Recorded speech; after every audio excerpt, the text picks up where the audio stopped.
Firstly, we need to deal with the value chain that we have in Sars.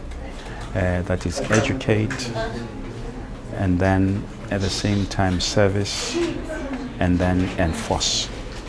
But our key primary is to educate the people of South Africa, like we have heard this morning, that payment of taxes is a patriotic duty, and it is cool.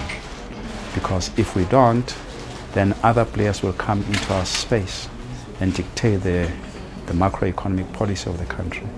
So it is important, therefore, that we educate South Africans that we pay our taxes timeously so that we will be able to help government in its program for domestic investment.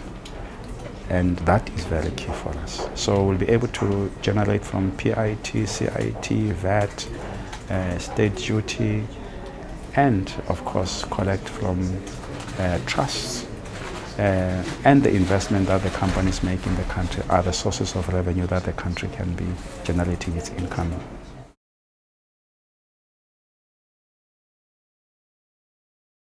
The modernization of our tax system is heralded as one of the best, and certainly we want to up the process that the taxpayers through e-filing becomes something that is painless, and people can do it in the comfort of their houses, in their offices.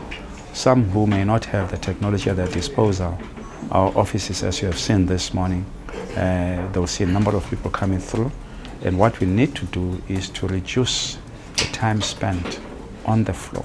So the taxpayer who comes to our offices spends less time in the queue and get the services that are requisite to the levels that we have.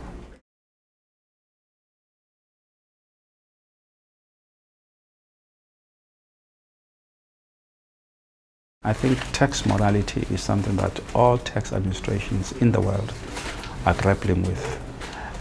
Tax revolution is when people take a position that they're not going to pay taxes.